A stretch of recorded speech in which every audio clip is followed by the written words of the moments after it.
Russia hosts fresh talks on Syria's future in Sochi. Can these negotiations succeed where previous efforts failed? And at the sideline of the recently concluded Davos World Economic Forum, Chief Executive Carrie Lam tells us about the charting the future of Hong Kong and how she did it as Hong Kong SAR's first female leader.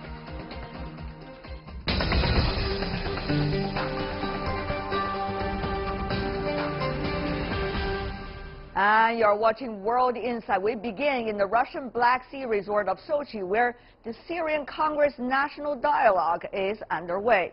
The catch is that the conference, which is aimed at ending the country's 7-year civil war, has been diluted somewhat by an opposition boycott and a decision by France, the UK, and the US to stay away over what they say is the Syrian government's refusal to properly take part.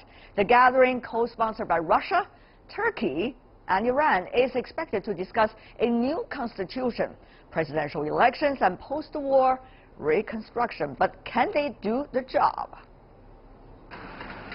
Peace to the people of Syria. Syria's opposition hoped political talks in Sochi would lead to an alternative way for a political solution.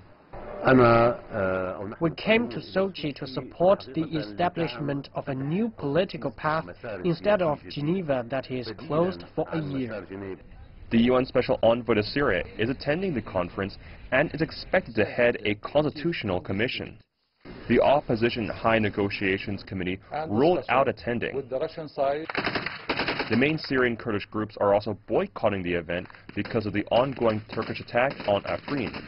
The Kurds will not attend the meeting in the name of the Democratic Union Party, but in the name of their own faction so as to avoid infuriating Turkey. Turkey even opposed their participation in the name of an individual, but after the Afrin operation, it opposes no more. So if the Syrian National Dialogue can be held as scheduled, Turkey will accept it.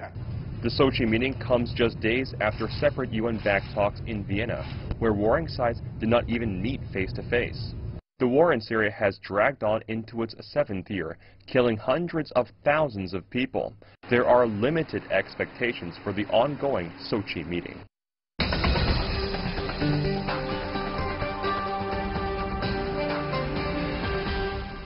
So the question is, can the latest round of peace talks in Sochi bring peace to Syria? Let's turn to our panel to find out. With me here in Beijing, He Wenping, professor from the Chinese Academy of Social Sciences. Welcome, ma'am, to our program.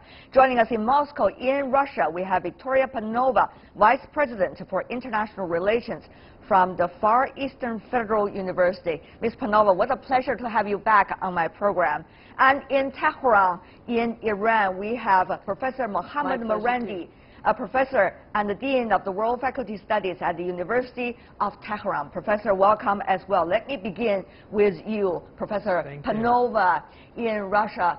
So, will this talk bring any result, given the two complex issues? One, is Turkey already sent its troops into Syria? Secondly, it seems that the opposition has boycotted. Go ahead, Professor. Well, I believe that we're having multiple negotiation platforms now, and Sochi is another one. And I think what's the most precious about it is the fact that Sochi managed to bring the most wide spectrum of different, not only political forces, but also socialist and different clusters, social clusters of Syria, which would be able, hopefully, to bring some kind of final decision, of course, but bring closer peace to these war-ravaged nations. And of course, it's a complicating factor that we have Turkey in Afrin, and that we had not long ago, we had General Batal, who claimed that America would not back from one of their places where it's much hip. And so this is obviously a complicating reason. At the same time, we see that we had over 1,500 people coming to attend this meeting, and this is wider than just diplomatic and political reconciliation. I think this is a place for people to meet, to see that they are all human beings, to talk, and this is the main asset of the Sochi. Well, human beings to talk, that's easier said than done. They can talk, but will they reach anything? As a result of this, there have been already numerous peace talks, by the way, aimed at stopping the bloodshed in Syria. All of them were initiated by foreign powers, but some conferences lacked any Syrian delegation and did not bear any fruit. Take a look at this. 2015, Saudi Arabia convened the Riyadh conference that failed in uniting the Syrian opposition. 2017, Geneva talks, sponsored by the UN, accomplished little besides bringing all sides to the table. 2017, Astana talks, sponsored by Russia, Iran, and Turkey, resulted in de-escalation zones in rebel-held areas, but now situations are getting once again chaotic. So, Professor Morandi, we talk about this once and again. It seems peace is on the horizon, but it's never there. So, Professor, is this time going to work, or one of those occasions on the list, Professor? Well, I think it's something in between. Your previous guest was absolutely correct. It's not going to lead to a solution, but the more that we have negotiations and talks, the better. Actually, in 2012, early on in the crisis, when Kofi Annan presented his plan for peace in Syria, Iran supported it, and the Russians also had a favorable view of the plan.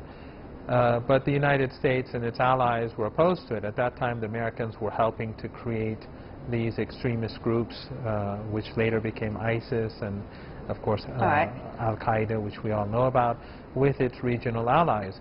And they thought that they would steamroll into Damascus. But now I think many have become much more realistic, and this realism manifested itself in Astana when the Turkish government joined the Iranians and the Russians in trying to find a solution. Of course, right now what the Turks are doing and what the Americans are doing in Syria by occupying different parts of the country are a violation of international law, and I think at the end of the day they'll lead to failure. But the fact that the Turks right now are in Sochi and that they are part of the Astana process, I think have helped a great deal in moving the country towards a better situation. I think except for the Americans and their allies who wish for the overthrow and destruction of the Syrian government, I think it is generally accepted now that the situation in Syria is much better today. Well, the de-escalation zones that we've had over the past couple of years have decreased the number of people killed. And most of the fighting is taking place right now with ISIS and You could argue that, Professor, but I have to say that a lot of the international community believe the other way around, with Turkey sending troops into Syria seems to be taking sides rather than really trying to solve the problem. So we got a lot of complexity over here, Ms. He. Oh, yes. You know, when we talk about those negotiation process about Syria, actually there are three of those mechanisms right now coexisting. One is the UN-led that's happening in Geneva. Another is Astana. And then there are three players there, Russia, Turkey, and Iran. And now back to this Sochi, you see just two. Now that's Russia and Iran. So Turkey is missing. So the missing is very obviously because now he is going his military action in the Syria, north of the Syria. So I think which makes this talk more, I think, important. Because comparing with the previous one, Geneva one, people are talking about saying it's generated very few results. And the Astana one, you see, this is talking about the de-escalation. So whether this one has been proved very effective or not, now it's another issue. But I agree with my colleagues, better talk than fight. Well, better talk than fight, but it really depends on the quality of the talks too, right?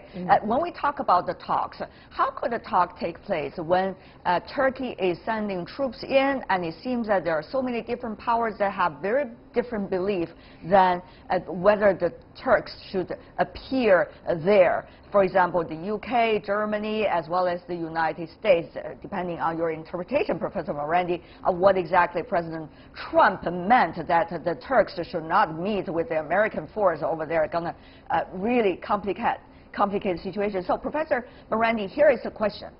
The question is, as time goes by, are we going to see more hope of dealing with the Syrian crisis? where actually more regional players all come in, want to have a piece of it before they sit down with the others. They try to get as much interest for themselves as possible. Professor Morandi, Iran included. I think that's a good question. Of course, Iran and Russia, their presence in Syria is at the request of the Syrian government. And if the Syrian government tomorrow has a different agenda, the Iranians would abide by that. The problem, though, is, as you rightly point out, is that the United States and the Turks are both in the country illegally.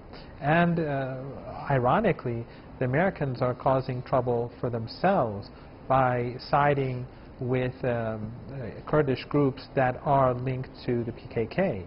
And the PKK has carried out tens of thousands of, have led to their actions in Turkey have led to the deaths of tens of thousands of Turks, both Kurdish and Turkish citizens of the country. And while what Turkey is doing in Syria is, of course, illegal, and their role in Syria from the very beginning has led actually to this crisis, but the Americans are responsible for provoking Turkey to take this act, because obviously the Turks, under no circumstances will they allow the PKK or their affiliates to form a government. But at the end of the day, the real solution is for the Americans to put aside the... I really think part of the problem in Syria is that the Americans are very angry. They are very spiteful that the Syrian government has succeeded to a large degree. I think it's less strategic than it is emotional. Many people think that there's a strategy behind this. I think that there may be a strategy, but I think a lot of it has to do with American hostility. And when a country makes decisions based on anger, it doesn't lead to Before we talk about the mood, which is hard to judge, we have to talk about the reality. The reality and the facts are on the ground. Professor Morova from Russia, you know Russia is having the upper hand in terms of trying to come up with what Russia called solutions to the Syria crisis, or at least an upper hand in the region right now, given the role it's playing. So why are Americans in fears and inferiors, as being quoted from the book, possibly? So, Professor Panova, what exactly is the situation? What does Russia want to achieve? Can Russia achieve that? Well, I think in terms of what Russia wants to achieve, what we talk about here, we don't talk about, well, you've been saying gain the upper hand. Well, we don't want to have an upper hand in the region. I think the main thing Russia wants is, as a result of its activities, to achieve long-lasting inter-Syrian reconciliation and a peace in the region, stability in the region, because it's very much influencing the stability of its borders and borders of its immediate neighbors. And what's been talking the previous Ms. Panova, I think Professor Panova, help me to understand this. Help me to understand how could Russia do that job, achieve the goal that you have just said, with Turk troops inside Syria, with the opposition of Syria boycotting the conference, with the other powers, for example, some from the West that I just mentioned, refuse to take further part and be support of any process that is going on right now in Sochi. How could Russia be able to achieve this goal with all of this going on? If not, what can Russia do?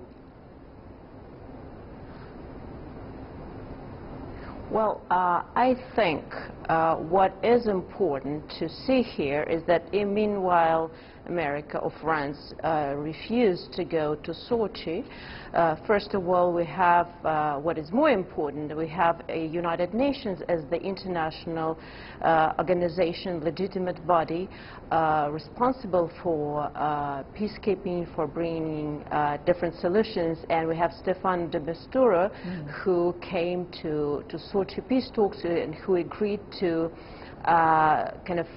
to be there and to take part in it. Another thing, even though a number of opposition forces in Syria refused to go there. Some of them claimed that even without being there, they would accept the results of the conference in case the United Nations approve it. So they clearly demonstrate that, and Stefano de Mistura once again is there, and they clearly demonstrate that they're ready to go along with their international regulation of the international participation, not just what the United States tell them, because the United States seem to be somewhat not isolating. I mean, it's too big to say about the biggest superpower, but the United States still have the trouble of explaining a real reason of being, having their boots on the ground. That's right. This is problematic, I think. And meanwhile, this general confrontation between Russia and the West is unfortunately influenced the possibility and their prospects of inter-Syrian reconciliation. I think that their resolve of the United Nations, of their number of participants that actually came to the meeting and supporting Astana talks. You yourself mentioned de-escalation zones and it seems that a number of humanitarian all of you have set the stage very well. So here's the thing. I should say. So here's the thing. Three things all at the same time. The United States didn't reject Sochi outright. They said that Geneva remains the main. We got it. Platform. There's three things at the same time. I have to say. Sochi is just to give everybody not just a diplomats chance and to talk. politicians, but a wider social Probably circle. Professor So I think Panova it's would not be able to hear me at this point. Coming closer to the solutions, at least if nobody wants. Okay, so Ms. He, let me ask you about this. We have set the stage, we heard everybody. It's quite clear, 3 layers of things. First layer, internal civil war going on in Syria, the government and the opposition. Secondly, regional players all want to have a piece of pie in the chaos for one purpose or the other. Thirdly, you got Russia vis-a-vis so-called the West, the distrust of one another, all afraid of the other side, trying to escalate the tension and also have a bigger hand in this. So now, here's the thing in Sochi. Is it likely to solve any of the 3 layers we just mentioned, Ms. He? Well, I think very objectively to say there is no hope to resolve all those 3 layers you have just mentioned. But at least Russia want to make this, take this chance to send a very strong message. That is, Russia now is still leading the way forward.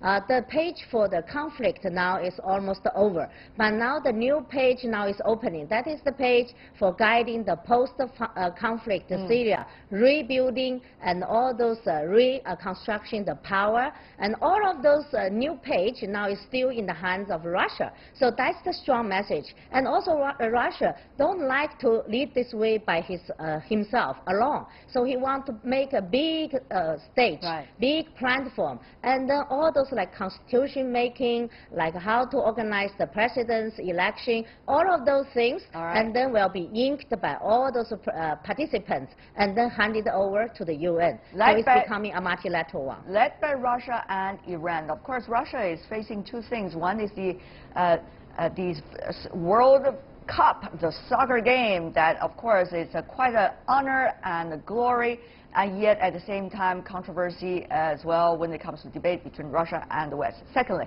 the presidential election is coming up very soon, so you could read a lot into Russia's desire to do all of this. At the same time, it wants to be a big player. Certainly, we should also go to Iran, Professor Morandi.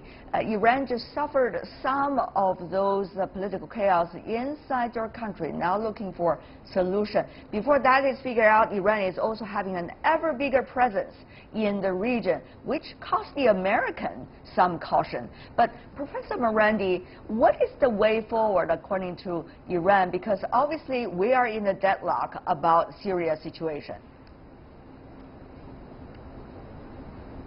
Well, I don't think the situation in Iran was ever very chaotic. I think the Western media played up the recent events that we had a few weeks ago a great deal for their own interests. And in fact, the University of Maryland polling institution Right. has shown that an overwhelming majority of Iranians, according to the Americans, actually support Iran's regional policy. And the reason why Iranians support it is that Syria, it's not a piece of the cake that the Iranians want.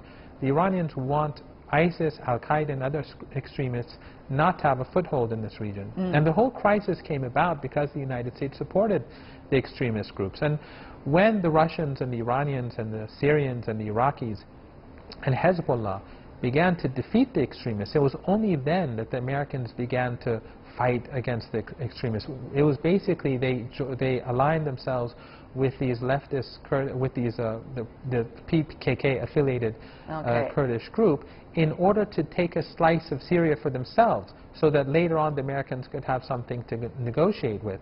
But I think what is happening in Syria, whether one likes it or not, is that the conflict is dying down. ISIS has been largely defeated by the Syrian government and its allies, and Al-Qaeda right now in Idlib is being defeated. So more and more territory is being taken by the Syrian government. Just over the last couple of weeks, the Syrian government took a huge chunk of territory in the north of the country. Turkey, on the other hand, is in conflict with the United States because they have it's very difficult for them to square the circle. The Americans, on the one hand, have Turkey as a NATO ally, but on the other hand, they're aligning themselves with Turkey's enemies. So I think right now, the situation really leaves President Assad and his government in a stronger position because his antagonists are divided among themselves. We have to wrap up today's discussion. Even though we have some difficulties hearing one another, it seems, among some parties. We hope the talk at least is a talk that could move things at least a bit, baby step forward. Thank you so much for joining us, Professor Victoria Panova from Russia, Mohammad Orandi coming from Iran, and He Wenping from China. Thank really you. appreciate it. Thank you so much.